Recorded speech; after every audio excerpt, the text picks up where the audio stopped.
Hi guys! Welcome back to the Craft Time Studio. I'm Ange and for today, I wanted to share with you how I pack my clay creations. This might give you some ideas on how to prepare for the biggest holidays that are coming our way.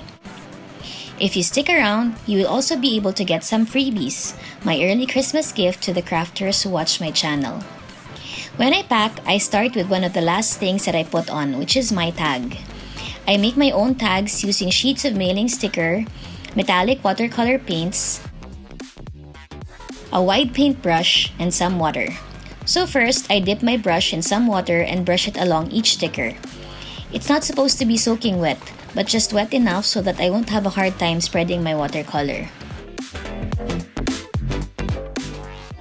Then, I pick two earth tones. The first layer is a rosy gold color that I just brush on each sticker.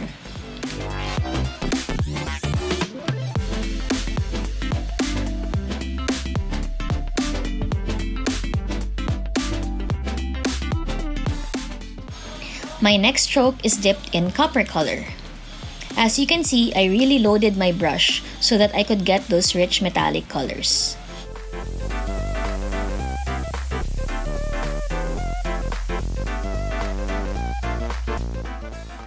I started with this first so that as I pack, the paint has time to dry. Now, let's set that aside. Next, I fold in my boxes. These are actually handmade boxes as well, which I just scored, cut, and folded. It's really not that hard to make, and it's measured to the tags that I will use because I want my tags to fit exactly to the box, to avoid too much movement. To make these, I just used ordinary cardstock.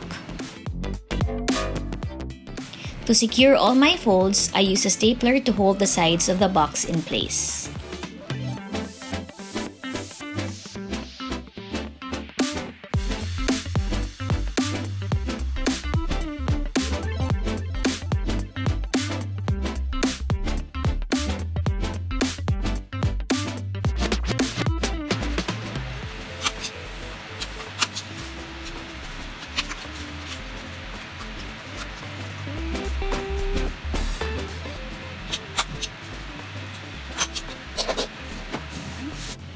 When the boxes are assembled, I get my crinkle paper or filler paper. This cushions my earrings and makes sure they're protected when they travel. Plus, I also actually like how it looks. Since you've made it this far, I'm sharing with you my first freebies. I am putting a link in the description box so that you can download high-res images of these two tags that I've made. Don't worry, I removed the name of my channel there so that you can put your own logo or store name and just print out these tags. I punched earring holes on the tags and that's where I will place my earrings.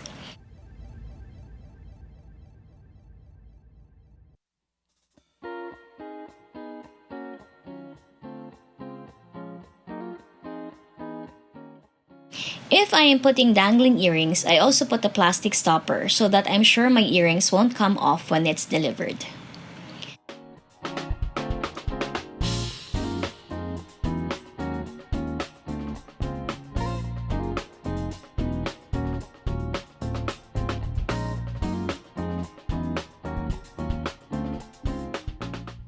Finally, I placed my care cards and, surprise, that's the other freebie that I'm including here.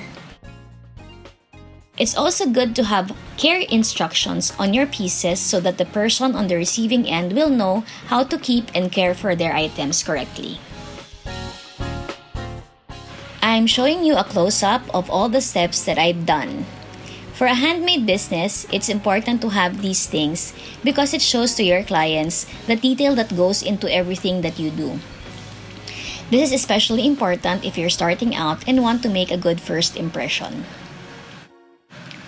So now, let's go back to the first thing that we did. The sticker tags are almost dry, and it's now time to stamp something on it. I wanted it to say who the package was for and that it's handmade. So my text reads, to, and also handmade with love. I used an acrylic block to stamp this so that it's easy to align my text. I also do a few test stamps first to make sure that my spacing is correct.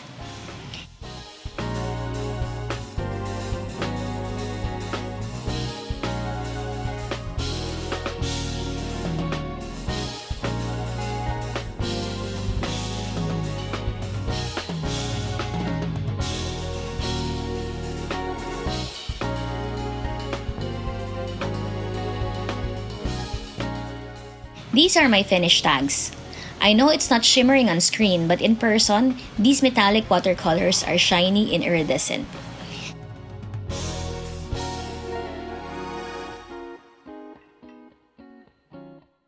These stickers will go to the top of my box.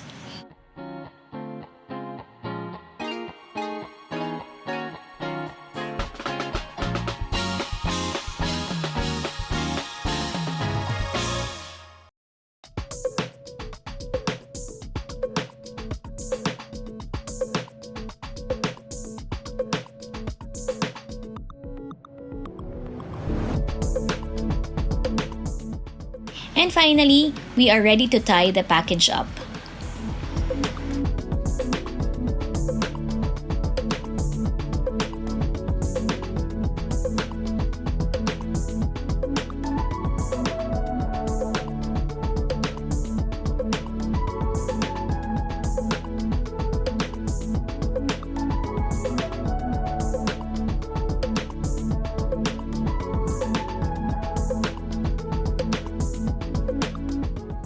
By the way, you can also add a small freebie to your clients. As you can see, there are many ways to pack, and this is one that is good for someone starting out on their own business. I do hope that I was able to help you out, especially those that are still testing the waters. Thank you for watching. If you haven't yet, do consider liking and subscribing to the Craft Time Studio. Have a crafty weekend. Bye!